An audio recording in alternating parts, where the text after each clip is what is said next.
Glória a Deus. A gente pode se assentar, amém?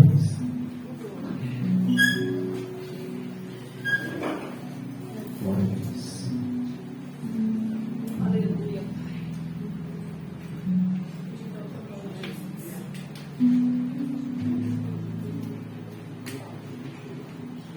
Nós estamos aprendendo um pouco sobre as últimas semanas de Jesus na terra, o que ele fez, onde ele andou e como que ele realizou o seu trabalho no final do seu ministério. Aprendeu uma coisa muito boa, Deus. Eu estava aqui enquanto o culto estava passando e eu estava pensando, acredito que aqui, eu creio que todos aqui foram na escola ou já aprenderam alguma coisa na sua vida. Algum lugar onde você vai, que alguém vai ensinar. Eu vou falar de escola porque na escola é onde nós mais vemos isso. A escola é uma bênção, na verdade, irmãos. A escola, ela prepara as pessoas para a vida. Mas eu tenho certeza que não só eu, como muitos aqui, quando eu estudava, percebiam, ouviam a frustração da professora, do professor, por causa de um determinado grupo que estava ali não para aprender. Estava ali para trabalhar, estava ali para passar o tempo e pode fazer o que quiser, irmãos. Todo mundo tem liberdade de fazer o que quiser da sua vida. Ele só não vai passar adiante. Ele só não vai passar adiante. Hoje em dia passa, mas não muda nada. Na realidade, ele continua no mesmo lugar onde ele sempre esteve. Ele não anda para frente. Ele fica parado no tempo. As outras crianças, os outros jovens vão passando de ano. E aí passa do primário, antigamente chamava do ginásio, né? Não era assim que chamava? Ginásio. Hoje é chamado de médio, né? Era chamado também de colegial. E aí ele se forma. Se ele estudou, ele segue em frente. Ele pode fazer um curso, uma faculdade. Ele conquista uma profissão. Ele se torna um homem de bem e ele vai em frente na vida. E aquele que atrapalhou a professora, que não quis ir, que foi, mas ficava perseguindo os menores, porque os repetentes, irmãos, eles vão ficando grandes dentro da sala dos pequenos, eles ficam terríveis. Não é verdade? Eles começam a ficar envergonhados, então eles começam a sofrer bullying, aí a coisa fica feia. O que está querendo dizer com isso daí? Na vida espiritual é a mesma coisa, irmãos.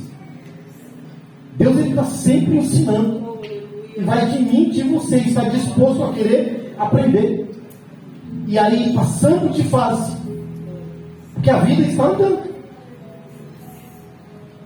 Às vezes a gente pode olhar para alguém e falar assim, por que alguém, né, é tão mais novo, ou porque é tão menos tempo de crente, e a gente já vê algumas mudanças e fica repetindo, e vai repetindo, e vai ficando velho na sala.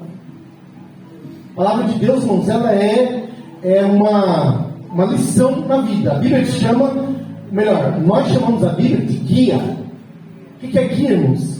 Eu não sei se vocês são desse tempo, eu tenho certeza que muitos são. Hoje você bota um GPS lá no painel do carro, ele te leva. Ele fala onde você vai e ainda tem a telinha mostrando o caminho. Só erra sem prestar atenção. Mas antigamente, irmãos, tinha um guia desse tamanho. Era um mapa de São Paulo dentro de um livro. Ou um mapa do Brasil, independente do lugar. E aquilo ali, irmãos, levava a pessoa para qualquer lugar. Naquele livro. Assim é a Bíblia. Então a palavra de Deus, irmãos, ela é um ensino. Agora, aqueles que desprezam o ensino da palavra de Deus vão ficar repetindo de ano. Porque o ensino de hoje, as escolas, por causa de determinadas orientações que receberam, não aceitam mais as crianças repetirem de anos, eles empurram para frente. O que quer dizer isso? A oportunidade de estudar está aí, não quer, vai para frente, vai embora. A hora que você terminou o colegial, você vai sair da escola, aqui você não fica. Aprendeu bem, não aprendeu, tchau. Não repete mais de ano. Só que o nosso Deus, ele repete. Ele é aquele professor antigo. Ele não passa de ano à força.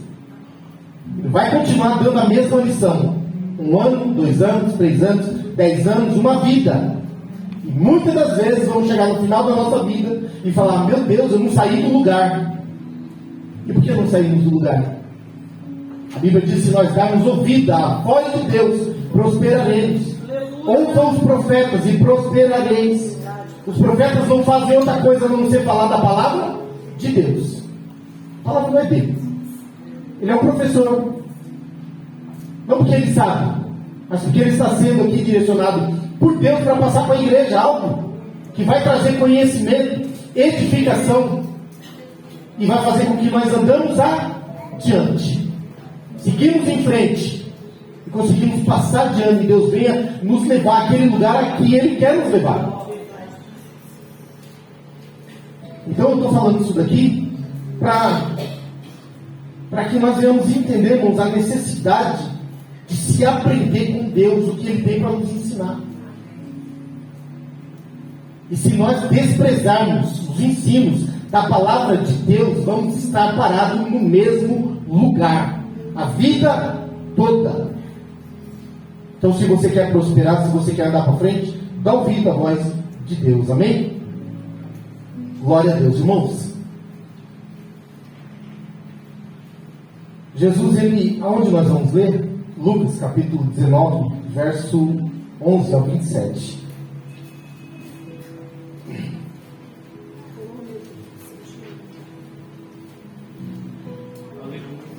Jesus, ele está indo para Jerusalém. Nós iniciamos lá no capítulo 11 de João. No capítulo 11 de João, Jesus estava numa cidade chamada Pérea, uma região perto de Betânia, porém do outro lado do Jordão. Ele recebe a notícia que Lázaro está enfermo. E ele fala para os seus discípulos: ele está tudo bem. Depois ele fala: está morto. E eles vêm, chega lá e ele ressuscita Lázaro. E ele faz isso intencionalmente, porque ali é o início da sua trajetória rumo à cruz. É os últimos dias. E a Bíblia diz que ali os líderes que perseguiam ele passaram a perseguir mais por causa da ressurreição de Lázaro. E agora querem matar também a Lázaro, porque as pessoas passaram a crer em Jesus ainda mais por causa de Lázaro. Jesus sai e vai para uma cidade chamada Efraim. É um lugar um pouco calmo, onde as pessoas se refugiam. Jesus não quer sofrer perseguição naquele momento, porque ele precisa ainda suportar mais alguns dias até entrar em Jerusalém para ser crucificado. Então ele fica naquela região. E a Bíblia diz que ele sai dali e ele começa a voltar para Jerusalém, para entrar em Jerusalém 6 dias antes da Páscoa. Nessa caminhada nós aprendemos aqui, domingo retrasado, ele entra em Jericó por um cego. E ele caminha mais um pouco, encontra Zaqueu, salva Zaqueu. E ele encontra um jovem rico nesse trajeto. O jovem rico pergunta para ele como faz para ir para o céu, e ele diz: olha, vende tudo que você tem. Primeiro ele diz: obedece os mandamentos, obedeça. Falta uma coisa: vende tudo que você tem. O jovem rico não fica muito feliz com aquilo. E Jesus vai falar: olha, é muito difícil um rico entrar no céu, nós aprendemos isso naquele dia.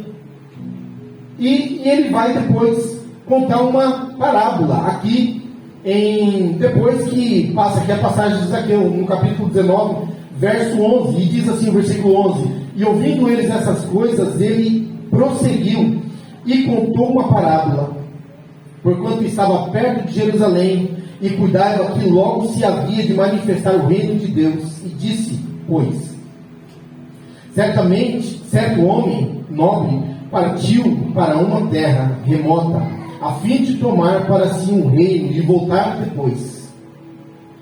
E chamando 10 servos seus, deu-lhes 10 minas, e disse-lhes: negociai até que eu venha.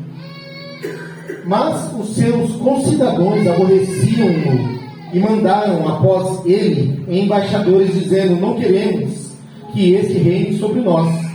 E aconteceu que, voltando ele, depois de ter tomado o reino, disse que lhe chamassem aqueles servos a quem tinha dado o dinheiro, para saber o que cada um tinha ganhado negociando.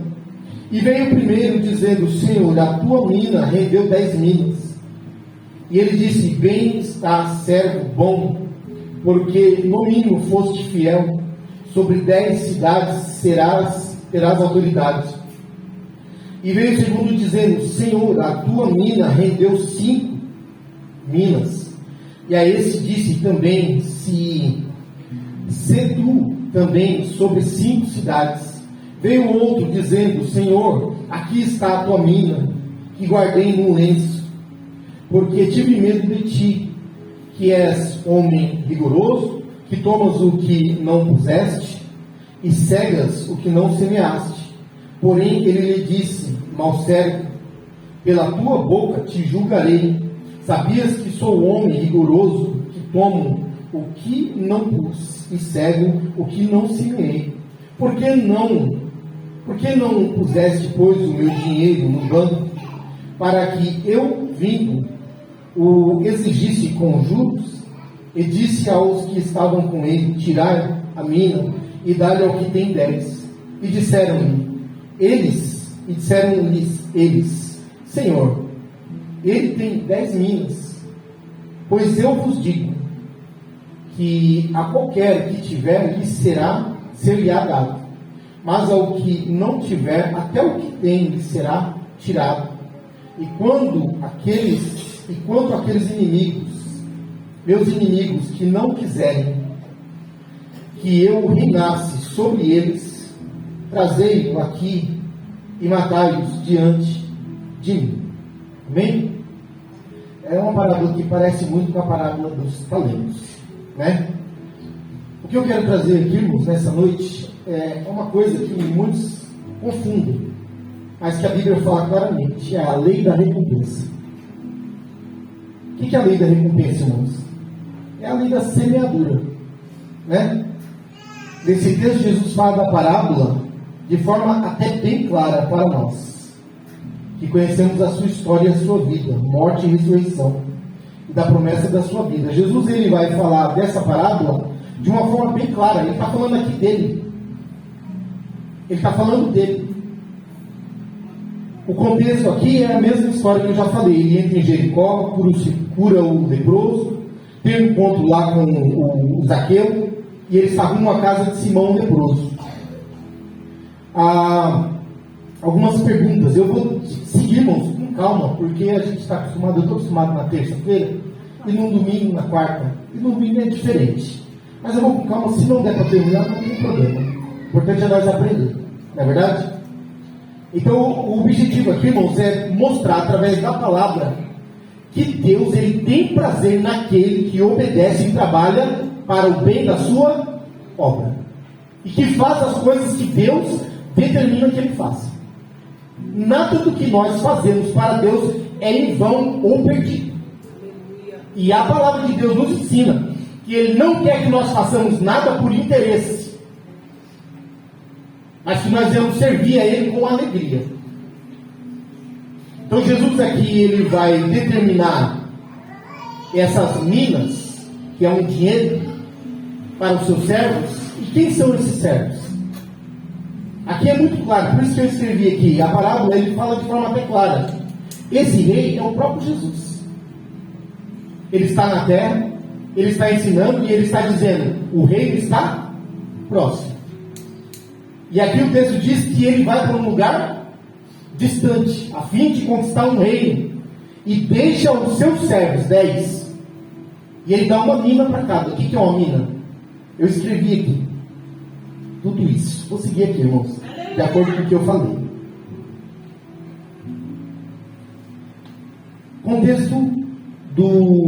Contexto público. A parábola das minas foi contada no caminho de Jerusalém para uma multidão, enquanto a dos talentos foi dita no Monte das Oliveiras. Isso daqui é um aprendizado para nós, para a gente não confundir o que Jesus disse. Em outro texto, que está no livro de Mateus 25, ele fala dos talentos. Parece ser muito igual. Por quê? Porque o objetivo é o mesmo. Ele confia algo a alguém, e aquela pessoa que recebeu aquilo de Deus, ele tem um propósito naquilo, é trabalhar. E Deus não aceita desculpa. Ele deu, ele confiou, e é necessário que os seus servos trabalhem. Então, aqui o texto dos talentos e o texto das minas são diferentes, tá? Não é no mesmo lugar. O texto aqui dos talentos foi dito no Monte das Oliveiras. Esse texto foi dito quando ele estava voltando, passando por Jericó e indo para Jerusalém, tá? O conteúdo na das minas, cada servo recebia a mesma quantia, uma mina cada. Ele tinha quantos servos? 10. Quantas minas ele deu? 10. É matemática muito simples, né, irmãos? 10 dividido por 10 dá uma para cada, certo? Enquanto a dos talentos, os valores eram diferentes. São dados a cada um conforme a sua capacidade. Certo? Aqui ele não olhou a capacidade de ninguém, ele deu por igual. Mas mesmo assim, o texto mostra que existe pessoas com capacidade diferente das outras. Ele deu uma para cada, e um granjeou e conseguiu fazer quanto? 10. O outro conseguiu fazer apenas 5. Irmãos, Deus não está interessado na quantidade, mas na qualidade. Deus, ele disse para o que recebeu 10, bom servo, fiel. No pouco foste fiel, no muito te colocarei, dizendo com essas palavras. Você vai reinar sobre 10 cidades, de um outro 5, mesma coisa. Você vai reinar sobre 5, por quê? Quem tem capacidade para 10 deve governar sobre 10. E quem tem capacidade para 5 deve governar sobre 5. Nós não devemos querer fazer mais do que podemos. Se o próprio Deus tem sabedoria para distribuir segundo a nossa capacidade, por que nós vamos querer abraçar, às vezes, coisas que não é para nós? Então, o talento aqui é dado para cada um segundo a sua capacidade. Elementos adicionais. A parábola das minas inclui a narrativa de um nobre que se torna rei e lida com inimigos que não queriam, que não o queriam, elemento ausente na dos talentos, falando ainda na diferença entre uma e outra. Esse rei, irmãos, ele é Jesus. Ele sobe para o céu, olha só, irmãos, a gente vai entender, tá bom? Calma. Ele sobe para o céu e ele deixa quem aqui, irmãos? Quem são os 10? Simbolizando. É a sua igreja, seus discípulos, somos nós. E nós temos o trabalho de fazer com que esse reino de Jesus, ele se multiplique. Vamos colocar aqui as minas como pessoas. Ele deu a cada um, vamos colocar dessa forma, ele deu a cada um o trabalho de cuidar de uma ovelha. E ele espera que cada membro da sua igreja, cada um a quem ele chamou, venha a conquistar mais ovelhas para o seu reino. Está entendendo? Mas esse reino, ele não é bem-vindo. Ontem foi pregado aqui, e o irmão sempre costumava dizer, na hora que ele estava pregando, aonde nós vamos? Parar. Por quê? Porque o mundo está cada vez mais difícil. A rejeição pela palavra de Deus é cada vez maior. Então nós não podemos, e ele não espera de nós, que nós venhamos olhar para a dificuldade e dizer, mas não dá, gente. A gente até queria pegar a palavra de Deus, a gente até queria fazer com que o reino de Deus crescesse, mas as pessoas não querem, não aceitam. E ele espera que nós venhamos trabalhar para ele, aleluia, sem estar de olho na recompensa. A questão é que a recompensa é certa. A recompensa é garantida.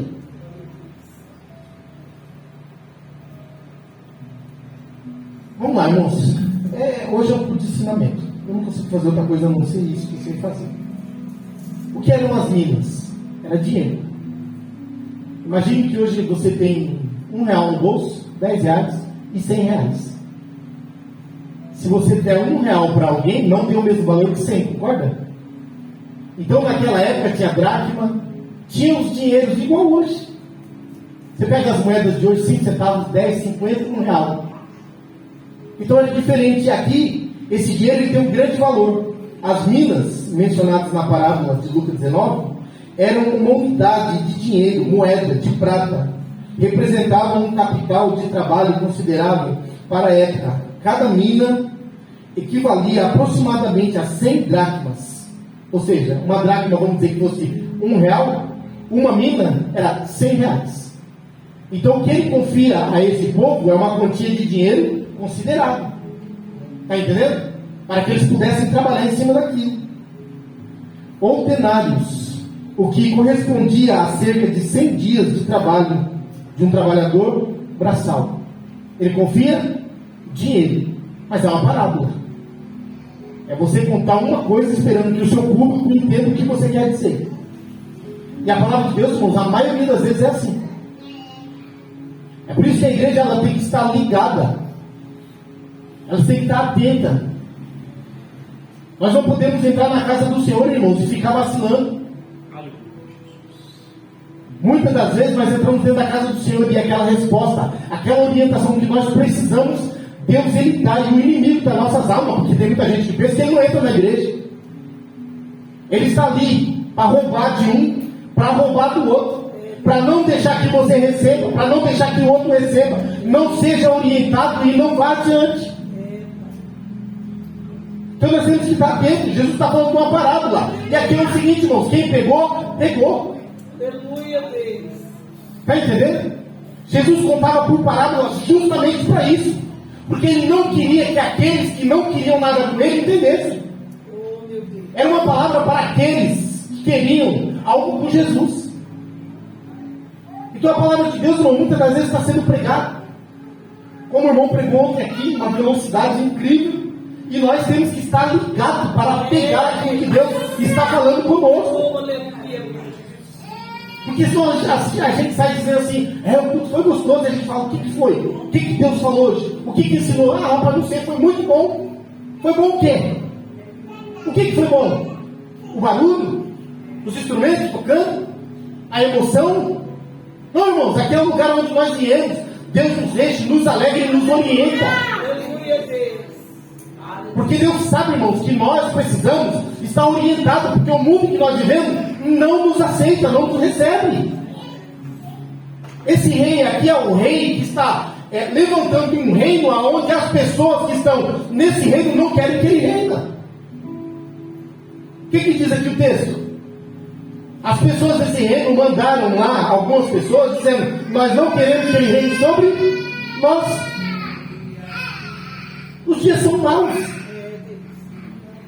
Mas é desculpa para nós não ouvirmos a palavra de Deus? Para nós não querermos fazer aquilo que Deus nos orienta a fazer? Não é desculpa, irmãos. É a mesma coisa, voltando ao que eu falei no começo.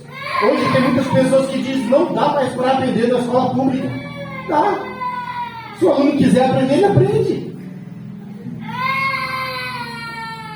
É porque muitas das vezes nós preferimos colocar uma desculpa. Hoje em dia não dá mais para servir a Deus como na época dos meus pais. A igreja não é mais a mesma coisa. A igreja pode não ser. O Deus é que nós servimos é o mesmo, não mudou nada.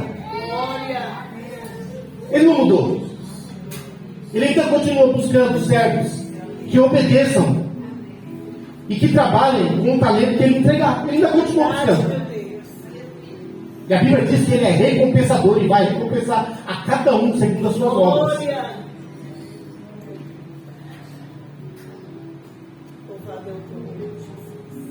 No texto, voltar aqui um pouquinho atrás, quando Jesus ele acaba de falar com o jovem rico, é interessante, irmãos. No final de que ele diz ali, que o jovem não quis obedecer à voz dele, porque ele deu uma ordem. O jovem fez uma pergunta: como é que eu faço para herdar o reino de Deus? Deus falou: guarda os mandamentos. Guarda. Desde a minha infância eu guardo. Jesus falou: pensa, a Bíblia diz, irmãos, a Bíblia diz Jesus o amor. Por que, irmãos? Porque alguém que guardava a lei de Moisés era uma pessoa justa, porque a lei de Moisés ela é perfeita.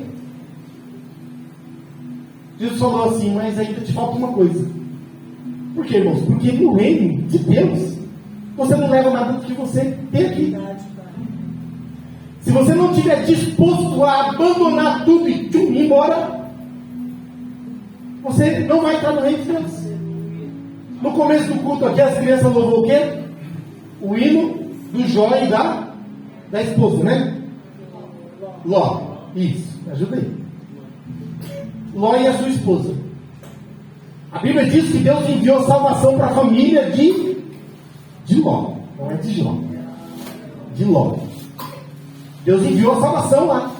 Abraão ficou intercedendo, mas se tiver justo lá, mas se tiver 50, 40, 30, oh meu Deus, não perde a paciência comigo não. Estou preocupado com o meu sobrinho que está lá. Só faltou Abraão falar isso.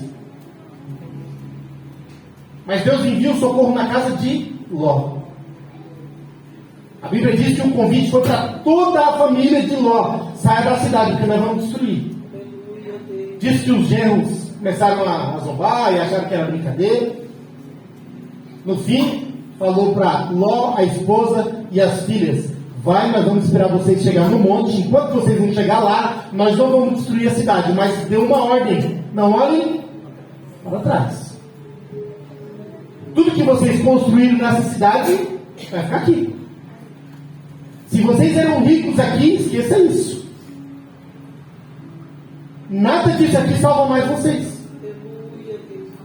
E a Bíblia diz que eles começaram a caminhar rumo ao monte que o anjo deu a ordem. Mas no meio do caminho, o que a mulher de Ló fez? Olhou para trás. Por que ela olhou para trás, irmãos? Penosa por tudo aquilo que estava ficando. No céu não entra pecado, mas no céu também não entra riqueza. O céu não precisa da riqueza da terra. A Bíblia diz que lá as ruas são de ouro. O que Deus quer com as nossas moedinhas aqui, irmãos?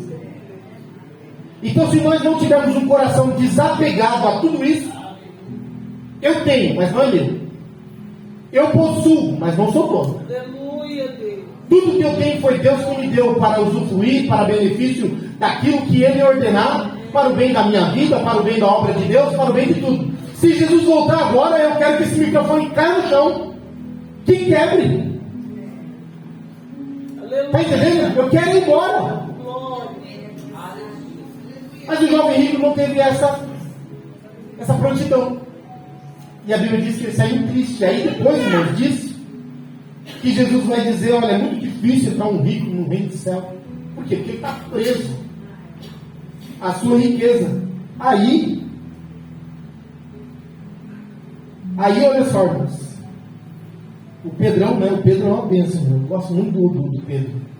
Pedro sempre ele tinha a pergunta ali na lata. Aí Pedro vai dizer assim, né?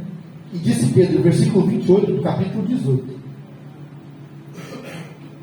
E disse Pedro: eis que nós deixamos tudo e te seguimos. Entendeu a pergunta? É como se ele dissesse: e nós? Porque nós largamos tudo e te seguimos. O que nós vamos ganhar? Nós vamos ter alguma recompensa? Olha só, irmãos, olha a resposta de Jesus. E disse-lhes, e ele lhes disse: na verdade eu vos digo que ninguém há que tinha deixado casa, ou pais, ou irmãos, ou mulher, ou filho, pelo reino de Deus. Pelo que, irmãos? Pelo reino de Deus. Que tenha rejeitado o mundo. Que tenha rejeitado os amigos que não aceitam. Você sabe qual é das maiores dificuldades, irmão, de alguém se converter e ficar firme? Os amigos. Agarrado na cacunda do cidadão. Que não deixa ele seguir em frente. E aí ele não olha para Jesus, olha para os amigos. Não quer desagradar os amigos. E aí ele vai desagradar quem?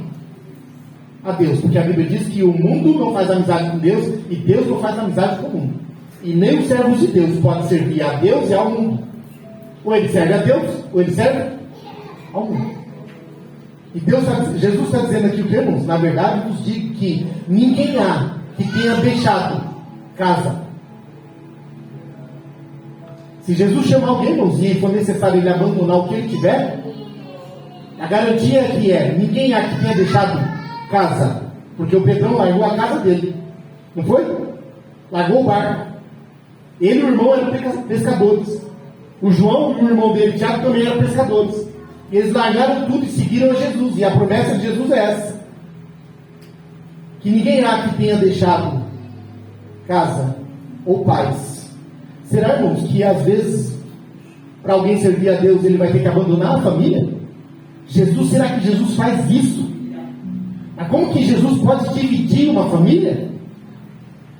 Se eu não me engano, está no livro de Mateus 10. Se eu não me engano.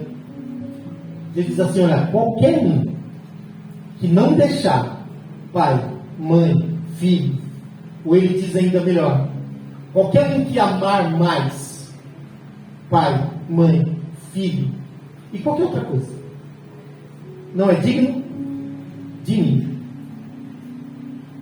Uma palavra que Jesus disse que parece ser dura, ele diz assim, está pensando que eu vim trazer paz? Eu vim trazer guerra. Eu vim colocar, irmãos, isso daí foi Jesus que falou, viu?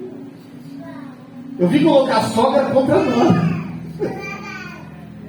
Mas não dessa forma. Sogra e nora tem que ser como mãe e filho. Eu vim colocar o pai contra o filho contra o pai. Mas Jesus veio fazer isso, irmãos? Esse era o objetivo dele?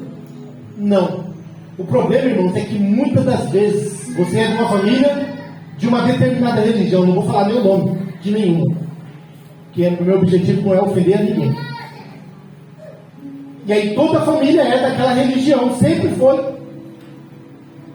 E aí um dia, os jovens estão lá na escola, em algum lugar, os amigos convidam um abençoado, um jovem. Vamos lá na igreja, vai ter um culto de jovem lá. Ah, mas eu não sei, não gosto. Aconteceu com a minha esposa, eu convidei ela para a igreja, ela veio e depois a família nela. E aí o jovem convida lá, um jovem ele vem. Mas ele é de outra religião. Chega aqui, irmãos, ele tem um encontro com Jesus. Porque quando o Espírito Santo chama, irmãos, não tem que possa resistir. E aí esse jovem tem um encontro com Jesus. Agora ele precisa fazer o que? Uma escolha. E ele vai chegar na casa dele, porque não dá para ficar escondido. Primeiro que a cara de um crente já muda. Né? A sua face já é diferente. E ele vai ter que dizer, a partir de agora eu já não sou mais da religião daqui. Pronto, moço. Foi colocado o pai contra o filho, a mãe contra o filho, os irmãos contra os irmãos. A casa agora está dividida. Por quê? Porque ele vai ser obrigado a fazer uma escolha. Ou eu abandono tudo e sigo a Jesus. Eu não estou falando de sair de casa, mas é deixar de ter o apoio da família, é deixar de ser querido pela família, e muitas das vezes ser amado pela família. O irmão Marcos Nascimento, se eu não me engano, eu ouvi o testemunho dele. Eu acho que o pai dele que era crente, mas o avô não era. Ele apanhou muito do pai por ser crente, foi expulso de casa. O pai disse, você não é mais meu filho. Então Jesus está dizendo, qualquer pessoa que abandonar essas coisas, né, pelo reino de Deus, o verso 30 diz, e não haja de receber muito mais neste mundo e na idade vindoura, a vida eterna. O galardão começa aqui, moço. Aqui. A recompensa de Deus começa aqui. Deus começa a abençoar a sua igreja aqui. Mas é por isso que nós precisamos aprender. Deus não te dá nada para você ficar apegado a Ele. Deus não te dá uma casa para você ficar apegado a ela. Deus não te dá um carro para você ficar apegado ao carro. Ou Deus não te dá uma conta bancária abençoada para você ficar apegado à conta. Infelizmente, tem pessoas que quanto mais tem, mais mesquinho fica. Porque ele quer ver aquilo render. Não, irmãos, o dinheiro é para o nosso benefício. O dinheiro é para que nós possamos comer, beber, dormir, acordar, criar os filhos, estudar. Mas não é para nos corromper. Então Jesus está dizendo, é nessa vida, já vai ter recompensa. Nessa, olha só, irmãos, o texto diz bem claro. E não haja de receber muito mais neste mundo e na idade vindoura, a vida eterna. O que é mais importante para o crente, irmãos? É a vida eterna. Mas por que muitos irmãos, muitos, estão lutando com as suas próprias forças, tentando merecer de Deus alguma coisa e não alcançam? Porque, irmãos, Deus não se deixa enganar. Se você é um ofertante para receber 100 vezes mais, para de ofertar. Se você é dizimista para receber 100 vezes mais, pare de dizimar. Uma vez eu preguei isso na igreja que eu congregava, nunca mais me deixaram falar sobre dízimo e oferta. Mas a igreja não pode estar interessada no dinheiro do membro. Se o membro não ofertar, irmãos, Deus envia um de longe, paga as contas e a igreja continua aberta. Que a obra não é minha, não é sua. Mas Deus sabe, se quando eu faço, qual é a intenção? Na verdade, o nome é motivação. Por qual motivo eu agrado a Deus? Está entendendo? Por qual motivo eu faço algo para Deus? Para receber dele alguma coisa? A motivação está errada. Está errada. Nós fazemos as coisas para Deus porque o amamos. Porque queremos o agradar. Essa sim é uma recompensa certa. Eu me lembro de uma história, uma coisa de louco. Alguém que tinha na cabeça dele que alguém ensinou para ele, se ele dasse 100, ele tinha que receber pelo menos 1000. Ele tinha que, vamos dizer, a igreja, o reino de Deus era como um banco que pagava 100%. E aí, numa certa feita, ele estava numa situação difícil, desempregado. Eu ouvi essa história, tá? Não sei se é verídica. Vou contar, por isso que eu não vou dar nem nomes nem nada. E mesmo que eu soubesse, não daria. E a pessoa, alguém chegou e falou assim: você está desempregado, eu sei que você tem uma determinada profissão e você precisa de um determinado documento para exercer a sua profissão, e como você está desempregado, você não tem dinheiro para arrumar o documento, então você vai continuar sempre desempregado. Eu quero que você trabalhe para mim e vou fazer o seguinte: eu vou pagar o documento. Você prepara o documento e depois você vê o seu emprego está garantido. Se ele bem soubesse, ele tinha pagado mesmo, ir lá pagado o boleto. Não, ele deu o dinheiro na mão da pessoa. A pessoa aprendeu que se ele for lá na igreja e ele pegar tudo, como é que fala o nome disso? É o sacrifício. É o sacrifício. Sacrificar, isso não é sacrificar, não. Então ele pegou aquele dinheiro, irmãos, que Deus preparou. Deus usou alguém para abrir uma porta por misericórdia. Mas o que é isso, irmãos? É o crente repetente. Ele não foi nos cultos de ensinamento. Ele não foi nas escolas bíblicas dominical. Ele não prestou atenção na palavra. Ele estava ali porque queria receber. Mas ele não queria adorar um Deus que pode dar. Ele queria negociar com Deus. Então ele chega e vai lá e faz o sacrifício do tudo. E depositou lá no altar da oferta. Resumo-nos: vergonha. Porque agora, além de desempregado, já passou a vergonha de gastar um dinheiro que não era dele. E continuou desempregado. O documento continuou na mesma situação. E eu te pergunto: será que vai ter uma outra oportunidade? Você confiaria? Você faria de novo? A Deus ninguém engana, mas Deus é recompensador. E vamos lá, irmãos. Eu quero ler aqui, para acabar, alguns textos que a Bíblia, ela deixa bem claro, irmãos, que Deus é um Deus justo e tem prazer em retribuir aos seus servos muito mais do que aquilo que o próprio servo faz. Primeiro, irmãos, o nosso primeiro interesse em receber de Deus a recompensa é a salvação. Apocalipse 22, capítulo 12 diz: e eis que venho em breve. Em outros textos diz: sem demora. A minha recompensa está comigo. Em alguns textos diz: o meu galardão. E eu retribuirei a cada um de acordo com o que fez. Vamos lá, vamos ler o texto como está ali. E eis que sendo venho, o meu galardão está comigo, para dar a cada um segundo a sua obra. O que é obra, irmãos? Trabalho, labuta. Não é? Eu te dei uma mina. É o que Jesus está querendo dizer aqui. Eu te dei uma mina. Para quê? O servo que pegou a mina e guardou foi repreendido.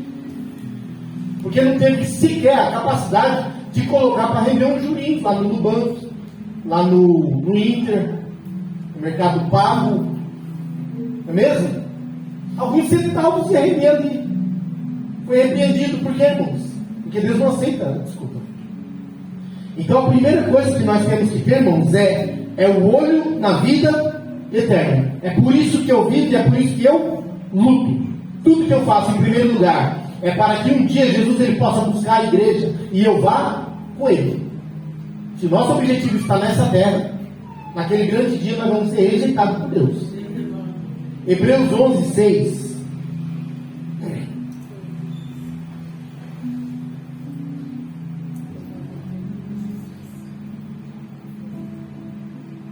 Ora, sem fé é impossível agradar-lhe, porque é necessário que aquele que se aproxima de Deus creia que Ele existe, e que é galardoador do que os busca. Galardão é recompensa, e é recompensador daqueles que o buscam. Colossenses 3, 23 e 24. 23 e 24. Colossenses 3, 23 e 24.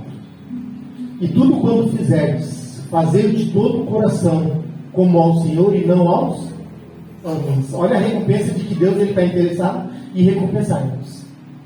Fazei de todo o coração, sabendo que recebereis do Senhor o galardão da herança, porque Cristo, o Senhor, porque a Cristo, o Senhor, servis. Você está servindo alguém que pode. Irmão, se eu te pedir alguma coisa e você fizer, não espere nada em troca. Porque eu não posso garantir nada, nem para mim, quanto tirar para alguém. Mas se você servir a Cristo, irmãos, tenha certeza de uma coisa: Ele é poderoso para retribuir a cada um a recompensa do seu trabalho. Gálatas 6, 9.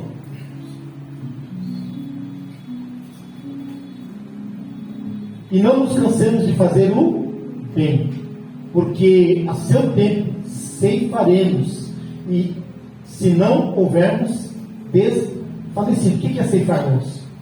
Colher, né? Quando eu morei na cidade de Rio das Pedras, no interior, eu fui obrigado a sair da escola para ir trabalhar, porque a situação estava tão difícil que eu só comia na escola. Não tinha garantia de alimentação em casa. Então eu falei, eu vou trabalhar. Eu tinha 12 anos. E eu fui cortar cana.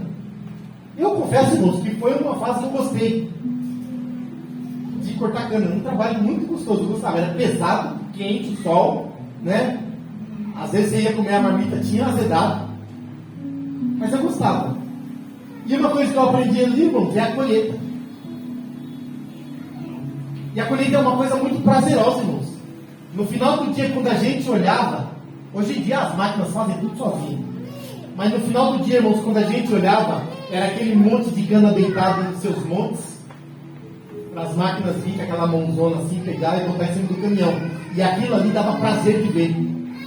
Você estava em cima do garrafão de água e ficava esperando agora a hora de ir embora. Então, ceifar, irmãos, é alguma coisa que dá muito prazer. Você que trabalha, chega no final do mês, você pega o seu salário, pega ele com prazer. Irmãos, tem gente que não tem sabedoria nas palavras e amaldiçoa o próprio salário. Em vez de pegar o salário e falar glória a Deus, obrigado, Senhor, por isso, ele pega o salário e fala, isso aqui não dá para nada. Não dá mesmo. E não vai dar. A sua boca serve para abençoar e para amaldiçoar. O que é a ceifa, irmãos? É receber ou trabalhar na colheita para recolher aquilo que você plantou. Você trabalha 30 dias e recebe um salário. Dá glória a Deus por ele, não importa o número. Seja fiel no pouco, que Deus pode te colocar no muito. Agora a Bíblia diz que Deus odeia os maldizentes, aqueles que murmuram.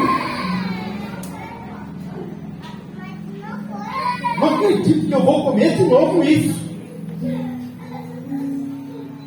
Né? Os filhos hoje em dia estão mal acostumados, pensam que estão no restaurante, né? A mãe grita, está pronto o almoço, vamos almoçar. O que tem para o almoço? O que tem, rapaz? Tem cardápio para casa? Senta na mesa e come. E dá glória a Deus. Oh, aleluia. Não é verdade? Mas se o filho for um filho que agradece, homem pecado, a mãe fica tão feliz com o filho que ela fala: o que você quer amanhã? Não é mesmo? Amanhã é sábado, filho, amanhã é domingo, amanhã vai fazer uma comida especial. O que você quer? Mas o filho reclama na segunda, na terça ele reclama, na quarta ele reclama, na quinta. No domingo a mãe fala: hoje se você quiser vai pro fogão, porque você é mal agradecido. Pô, irmãos, às vezes Deus prepara para nós, irmãos, aquilo que nós precisamos para viver. A gente olha e fala: isso aqui não serve para nada. Aleluia. Até quando eu vou viver nessa miséria? Deus, Ele quer nos abençoar, irmãos, mas Ele quer nos ensinar. E não adianta, irmãos, o murmurador nunca vai prosperar. A Bíblia diz que a murmuração foi a causa de Deus não colocar aquele povo na terra prometida. Foi a murmuração. Não foi nem por causa do pecado, não, irmãos. Mas por causa da reclamação o tempo todo. Então, Mateus 6,4.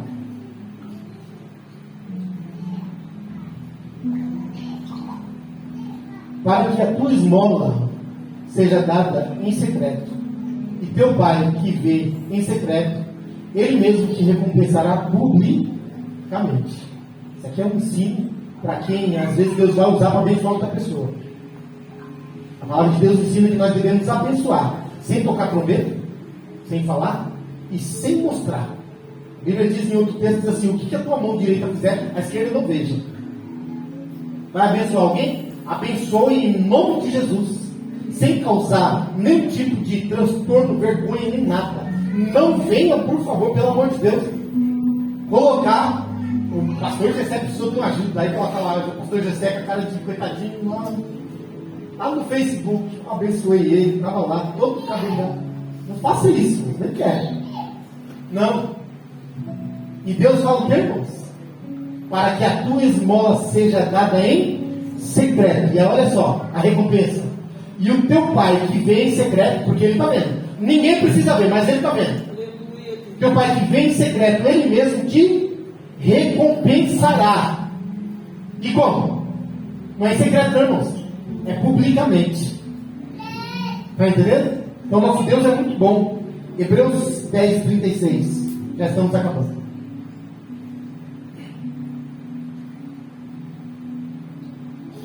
Porque necessitais de paciência, para que, depois de haver desfeito a vontade de Deus, possais alcançar a promessa.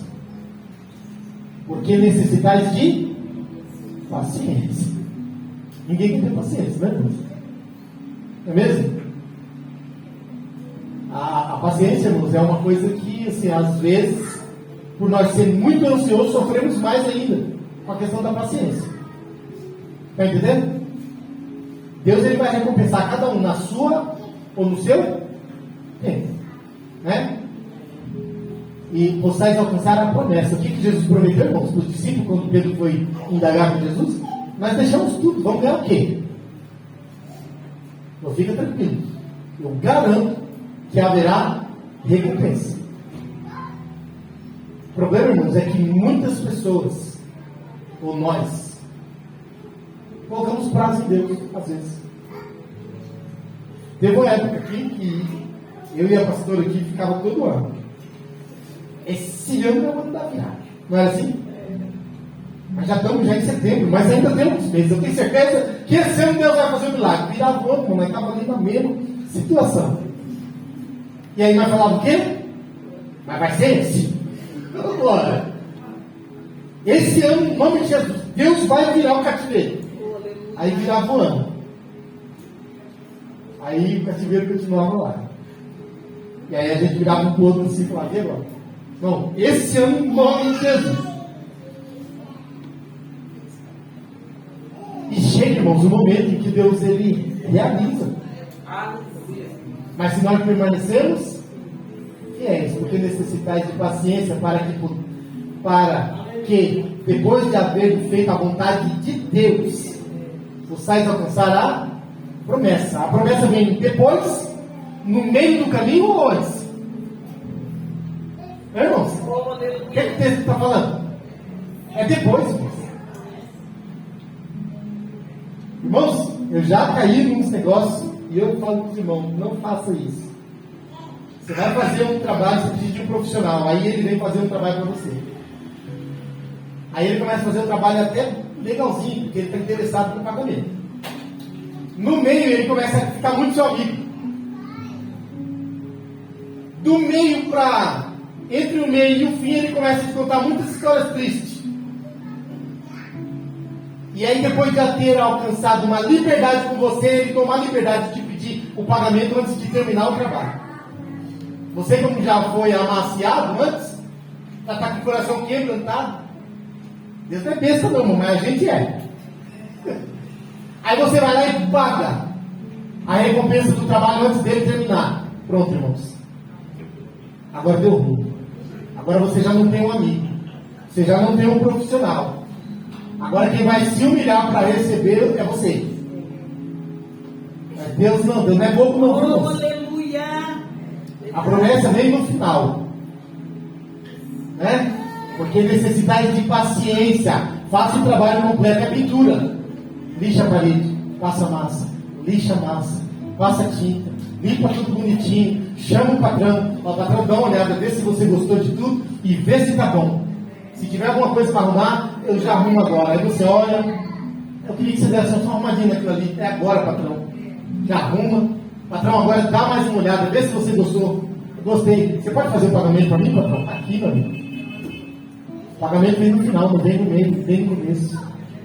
Nosso Deus não é besta não, irmãos.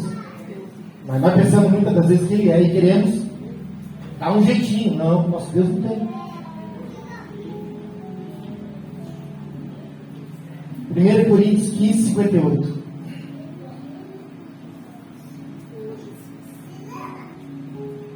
Portanto, meus amados irmãos, sede firmes e constantes. Lembra que o Bruno leu aqui? Uma pessoa de pensamento dobro fica ali titubeando. Tiago diz: não vai receber nada de Deus. O Bruno já estava na fiação, mano.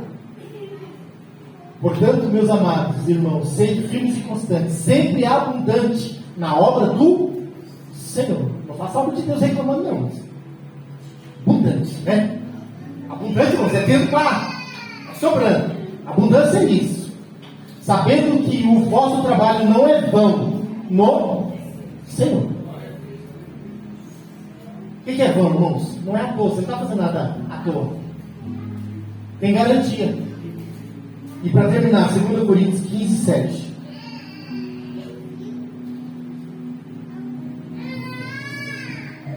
Perdão, 2 Crônicas. Está muito parecido aqui com esse que ficou. 2 Crônicas 15, 7. Mas esforçai-vos e não desfaleçam as vossas mãos, porque a vossa obra tem uma recompensa. Irmãos? Então, irmãos, esses são os ensinos de Jesus. Ele estava nos últimos dias da sua vida na terra. Ele estava aqui anunciando que o seu reino estava chegando. Ele conta a parábola das minas, e a parábola das minas, irmãos, é uma parábola que ensina: trabalha e recebe, se esforça e é recompensado. Quer que Deus cumpra as promessas que Ele fez na sua vida?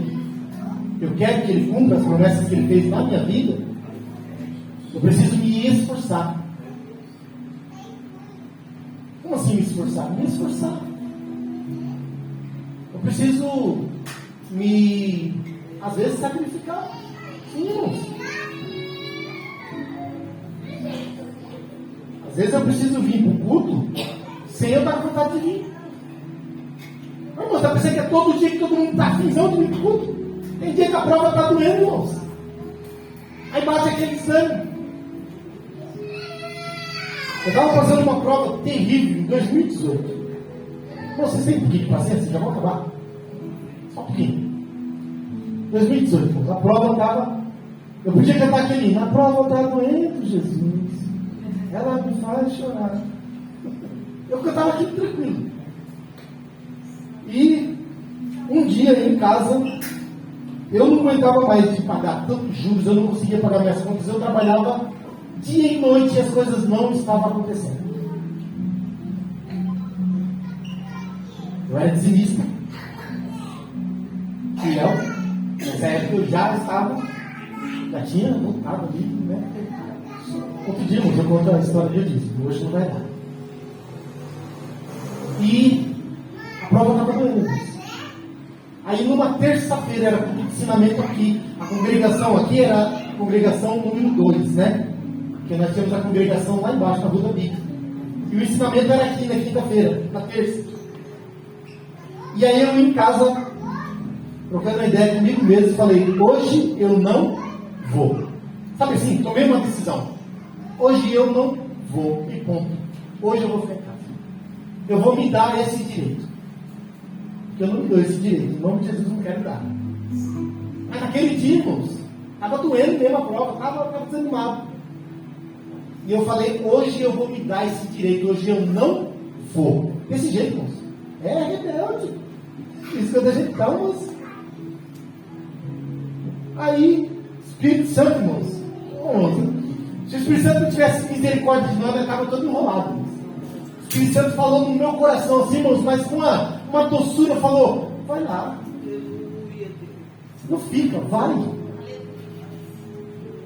Deus falou comigo assim, de um jeito, irmãos, que eu fiquei assim até com vergonha. E eu ali já brigando ali com Deus, eu não quero ir, eu não vou ficar hoje. E o Espírito Santo vai lá, meu filho, eu tenho uma palavra para você. Já era quase 8 horas. Entrei no carro, subi, viu? Cheguei aqui, quem está aqui ministrando é o presbítero lá. Aí eu sentei aí onde está. E na minha cabeça desse jeito, eu vou chutar o balde. Vou parar de pagar minhas contas. Eu vou deixar o meu nome sujar. Eu não quero nem saber. Eu estou cansado de lutar e eu não estou vencendo. Eu estava cansado mesmo, cansado. Minha esposa que é a minha companheira, sabe? E aí cheguei aqui, o presbítero falava que aqui tinha um desenho aqui, de uma montanha, com uma água. E aí o presbítero começou a pregar uma palavra e ele começou a falar, olha, Deus te deu uma missão. E ele falou assim, olha, imagine que a missão que Deus te deu é atravessar esse monte do lado de lá. Do lado de lá tem algo que Deus ele vai fazer, te prometeu. Mas você precisa atravessar para lá. Mas quando você olha para cá, a montanha é grande demais. Dos lados tem água, não dá para ir. O que você vai fazer? Ele falou, você vai ter que dar um jeito. Peça a Deus. E Deus vai te dar uma estratégia. Irmãos, quando o Flávio falou, peça a Deus, e Deus vai te dar uma estratégia, as minhas anteninhas diminuíram, começaram a apitar. Falei, captei a vossa mensagem. E liguei o meu coração, o meu entendimento com Deus e falei, Senhor, fala comigo. Eu preciso de uma orientação, estou perdido. Não sei mais o que fazer. A minha vontade é essa, é de chutar o balde e falar, quem me cobre, eu não vou pagar. Às vezes quando a gente fica meio maluco com as coisas. E ele começou, irmãos, e teimou em cima disso, Deus vai te dar uma estratégia. E peça a Deus que Ele vai te dar uma estratégia. Peça a Deus que Ele vai abrir um caminho. Se a montanha é grande, Deus vai fazer você descobrir um túnel. Se a água é muito difícil, você cria um bote, alguma coisa. Isso talvez ele lembre, eu não lembro de tudo como foi. Eu sei que o objetivo era esse. Terminou o culto, eu agradeci a Deus e saí, Senhor, me dá uma estratégia. Porque eu estou perdido, não sei o que fazer.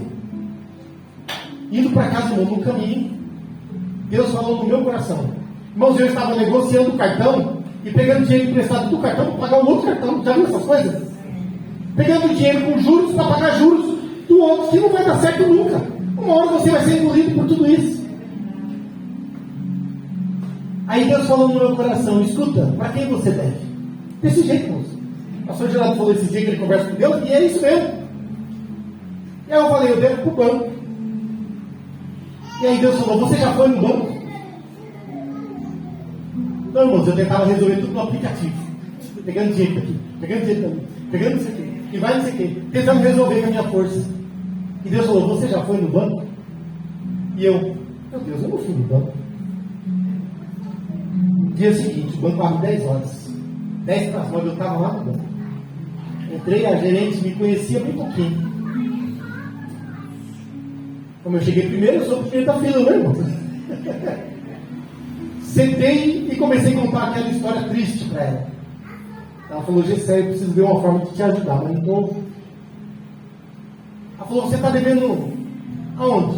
Eu falei, no cartão tal, no cartão tal, no cartão tal, no limite do banco, nesse aqui. Ela falou, Jesus. Ela falou, você tem uma lojinha lá em Osasco, não tem um box? Tem. Qual é a maquininha que você está usando lá? Eu disse, é uma do Itaú. Ela falou, e você é doido? Você tem conta no Bradesco que tem uma máquina do Itaú? Ela falou, pera aí, que eu já pensei numa coisa. Ela falou, cancela a maquininha do Itaú, eu estou pedindo uma maquininha do Bradesco para você. O Bradesco está com uma promoção para quem está adquirindo a maquininha dele. Está abrindo um crédito de movimento de giro, e a taxa é de 1,7 ao mês. E ela falou, e pelo que eu estou vendo aqui, parece que o valor que está liberando dá para você pagar todas as suas dívidas, e você vai pagar essa dívida do capital de giro com juros de 1,7. Você consegue fazer isso? Eu falei, faz a conta para mim. Irmãos, eu estava pagando tipo 2.000, eu ia pagar 500. Eu falei, consigo. Ela falou, vou pedir a maquininha. Irmãos, aquela mulher me organizou a minha vida. E ainda falou para mim assim, mas para me ajudar você vai fazer um consórcio. Gerente de banco, irmãos, eles não perdem dinheiro. Só que tudo aquilo ficava muito mais barato do que o que eu pagava. Eu falei, pode fazer que eu faço. Paguei o consórcio, não, peguei o dinheiro, comprei uma bicicleta muito boa. Eu sou ciclista, né? O resto do dinheiro eu usei para fazer outras coisas. Deus organizou a minha vida, irmãos. Porque eu ouvi a voz do Espírito Santo e tenho ouvido a voz de Deus. Pare de lutar sozinho. Pare de ficar achando que você consegue. Você não consegue nada. Nós somos fracos, irmãos. Nós somos dependentes de Cristo. Vamos olhar para Ele e depositar nele a nossa confiança. Vamos entrar na sala de aula e falar, professor, o que o senhor tem para ensinar? Eu quero aprender. Eu quero passar de ano. Eu quero seguir avante. Deus tem para nós, irmãos, recompensas maravilhosas. Mas é para aqueles que ouvem a sua palavra e a obedecem. Jesus era um pregador, irmãos, que ele não ficava, ele ia na raiz do problema. E aqui, irmãos, essa palavra é para ir na raiz do problema. Deus, ele foi na raiz do meu problema. Eu disse que não quero ir, o Espírito Santo falou, vai. É hoje o dia em que eu vou mudar a sua vida. Está entendendo? Vou mudar a sua história, a sua vida financeira. Eu vou fazer você trabalhar e ver o dinheiro na sua mão. Deus, ele quer fazer isso com a sua igreja, com o seu povo. Em todas as áreas, irmãos. Mas a principal, irmãos, servimos a Deus com alegria abundante, sem desanimar, porque um dia nós iremos receber a maior recompensa que podemos receber, que é a coroa da vida eterna. Nós servimos a Deus com alegria, irmãos. Amém? Que a igreja receba essa palavra em nome de Jesus. Amém? Glória a Deus.